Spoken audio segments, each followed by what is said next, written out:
Today on Callout, SAR teams and emergency response personnel mourn the loss of Nelson Search and Rescue member Sheila Sweatman.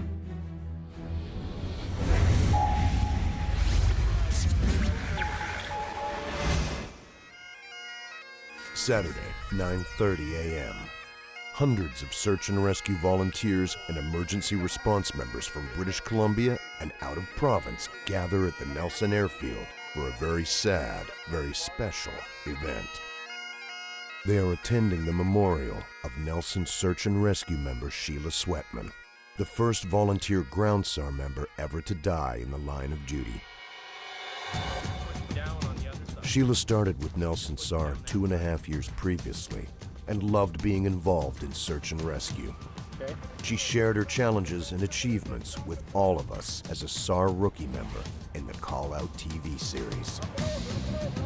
It's the adventure part that's exciting to me, and the task itself, exciting to know that somebody needs you and that you're there to help. Sheila was involved in every aspect of search and rescue and thrived on learning everything she could with Nelson SAR. My blisters got rubbed off. It's a rescue manicure. She was always excited about search and rescue. It didn't matter whether it was rope practice or some kind of water practice. She liked the helicopters. It was really important to her. On Sheila's very first mission after qualifying for her occupational first aid certification, she was called out in the middle of the night to the scene of a single-engine plane crash in the mountains. The severely injured pilot died in her arms. I can't really describe what it was like, what I was doing. I was glad that I was able to respond with the skills that I'd been taught, and somewhat successfully, because even though we weren't able to have the subject survive, I know that what I was doing was working to the extent that what I could do. And it was kind of a helpless situation.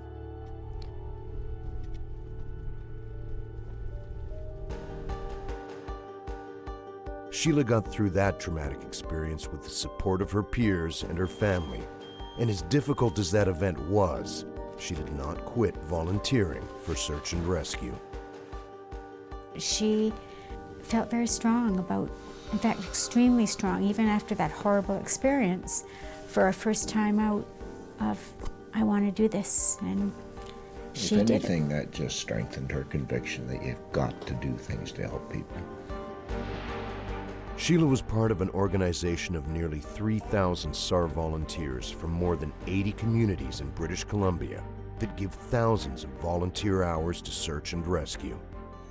They respond to over 1,000 call-outs annually, with a 95% success rate in finding or rescuing people in the first 24 hours, thanks to phenomenal team member dedication and high standards of training throughout the province.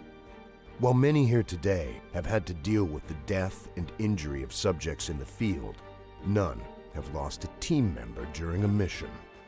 Until now. As always, first and foremost, their hearts go out to the family. Our team and all the SAR volunteers in British Columbia send their condolences to you. This is the first time we've lost a member in active duty, and we hope it's the last time. We're all thinking about you today. She was part of our family as well as your family. It's a tragic loss for all of us, and I feel for the family. Really, really sorry to see such an event like this happen. It's a wonderful turnout of colleagues of Search and Rescue to show honor to Sheila. We wish you all the best in the future, and we support your daughter completely, and we're so happy to have spent time with her. To the Sweatman family, our deep condolences for the loss of Sheila, and really affected all of us throughout the province.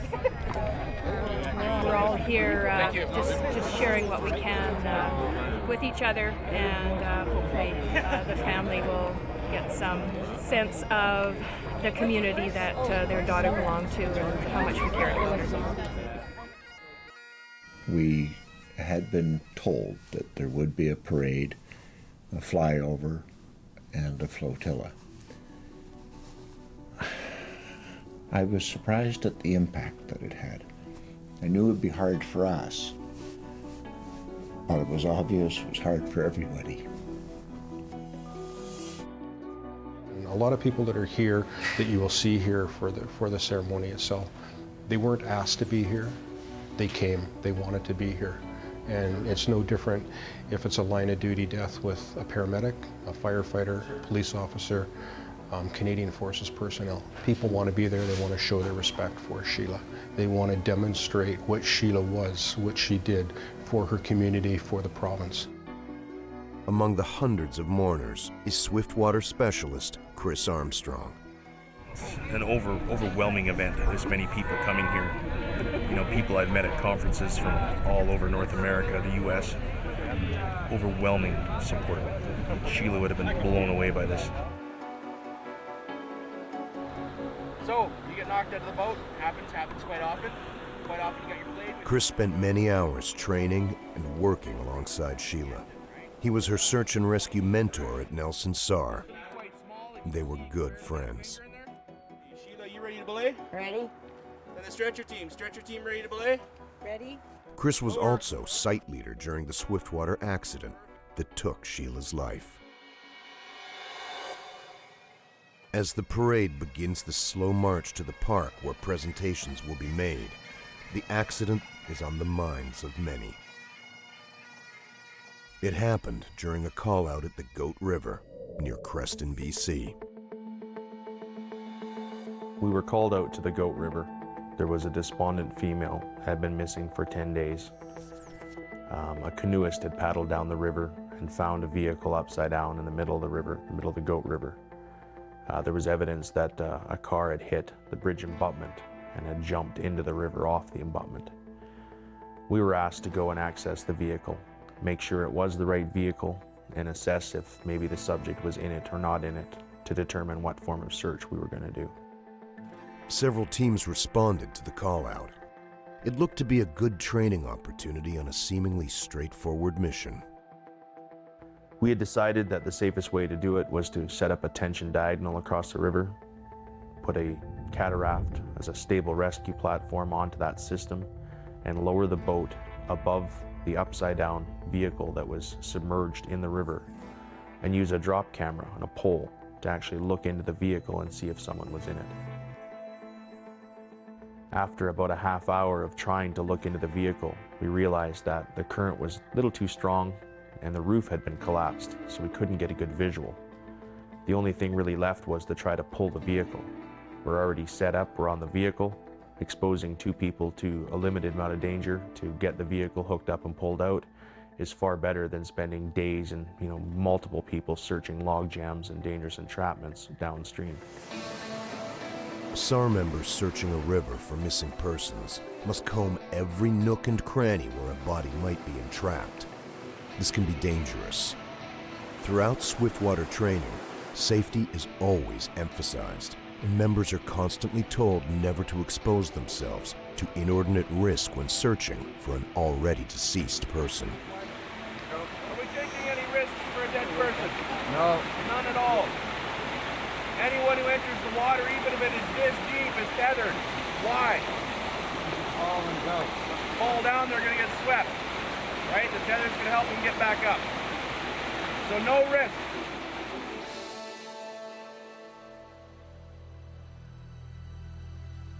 Everything seemed very easy, very normal, totally standard, But what we do has inherent risk and danger, and at any moment, things can change. And they did. The raft somehow turns sideways in the river. The added pressure from the current causes the main line to break, as it is supposed to do when under too much strain.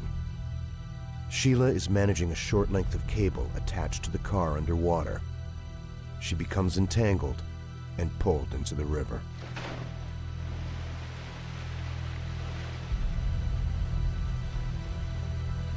Everybody panicked. I threw my PFD on, I had my dry suit at my waist. Yelled at the RCMP to get an ambulance and ran down the river to the scene. By the time I got there, she was entrapped, she was alive. Everyone was flailing and trying to do something about it. They were endangering their lives, trying to rescue her. The cold, hard fact that I had to deal with was that she was not rescuable. She was entrapped by a steel cable in a place where she was inaccessible. And every one of us were acting with our heart, not our head. I physically had to grab people and pull them out of the water, get them all to stop. Sheila is a very strong girl. She was well trained. She instinctually followed that training right to the end. She knew she was entrapped by a cable, yet she pulled her knife, she took a breath, and she walked up her leg in the current, and she did everything she could to free herself. Twice. If that had been a rope, she'd be here right now. But in the end, there was nothing she could do. Everybody was in a massive state of shock. The biggest fear I've ever had in all of organized rescue had just taken place. You just don't know what you're capable of until you're faced with it.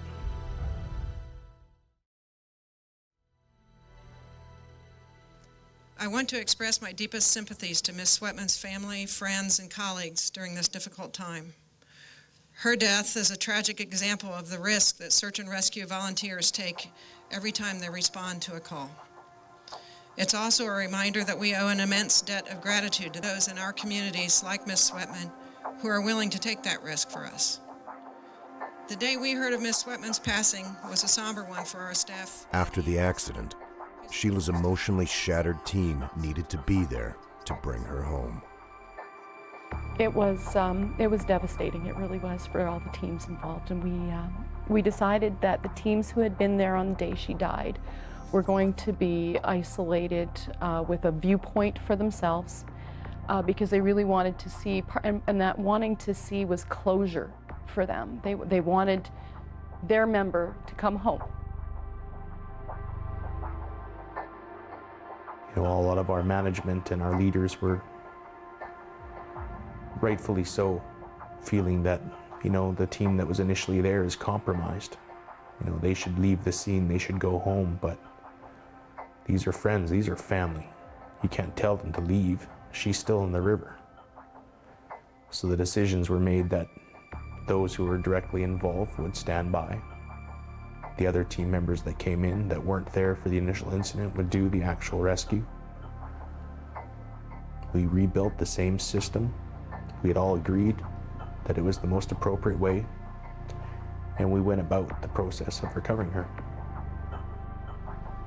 We were all shocked into reality that we were going in to recover the body of one of our own. And it's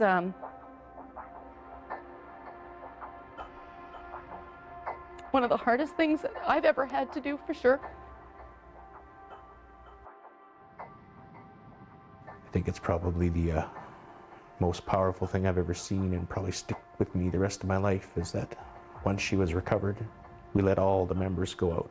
All those involved and all those that knew her, all those who were dressed and certified, went out there in one big group, put her on their shoulders and carried her out of the river. They all needed to do that. It's closure for everybody. It's important. Once the team had brought Sheila out, there was still one more thing to do. The initial mission is still there. There's still a family down the road waiting to know if their loved one is in the vehicle.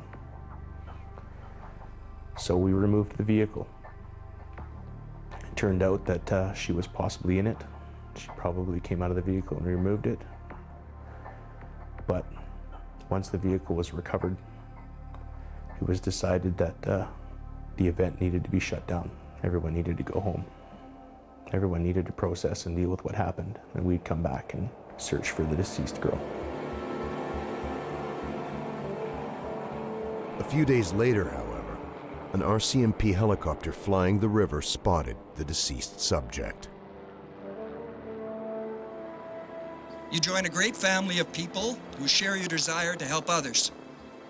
And as Sheila said once on a TV program, you get to do neat things. There are risks. We are in the risk business. But where else do you get to tramp through the forest in the middle of the night in a rainstorm for no other reason than to help someone else? Not many people get asked to do that.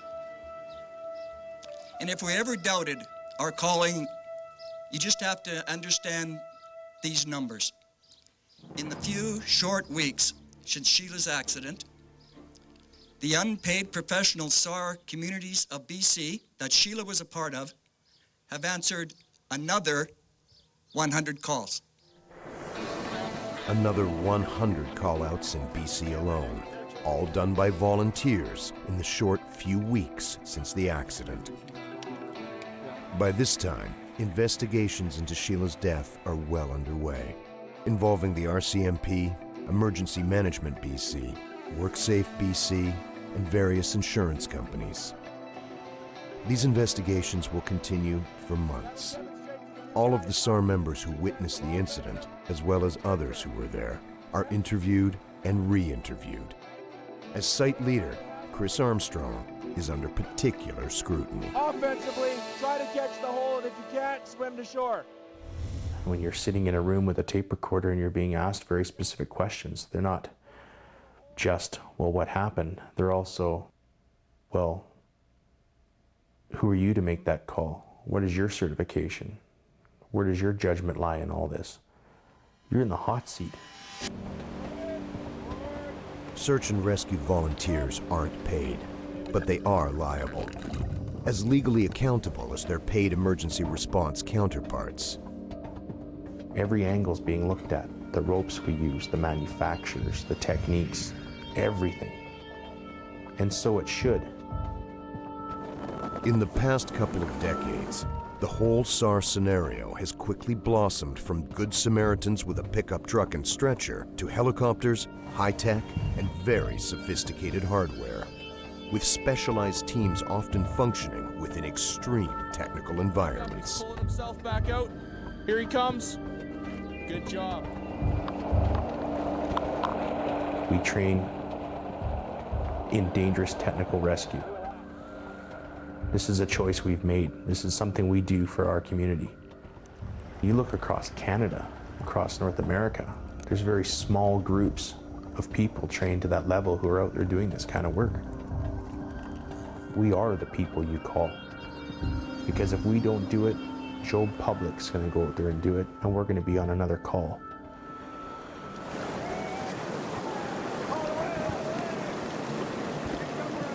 A few months after the incident, the Swiftwater team managed to go on their annual rafting trip down the Fraser Canyon. It was a time to remember their passion for the outdoors, to bond, and start to heal. This is far from over. There's still a coroner's inquest. There's still a lot more to come. But one thing, shockingly to me, that hasn't changed is that even though these people who volunteer to go out and do this, to do the practices, to gain the experience, to even be able to volunteer at this level, those people that were there that witnessed the traumatic event, nobody quit. Nobody hung up their harness and said, that's it for me, I'm not doing this anymore. This group is still willing to go out on a call and risk their life. They're a strength in our community, and I'm super proud of them. Sheila's dedication to search and rescue sprung from a principle that you had to give back, that you had to help other people. She felt privileged to enjoy the mountains in British Columbia. She was keenly aware that there were risks and knew people could get lost and hurt or worse. Search and rescue was an outlet for her high principles and her abilities in the outdoors. In the end, she sacrificed everything to help others. Sheila's family and her search and rescue family miss her deeply. She embodied the type of volunteer spirit and dedication that has resulted in many saved lives and closure to families of missing loved ones. Volunteer search and rescue will go on in communities across Canada because if they don't come to the rescue, who will?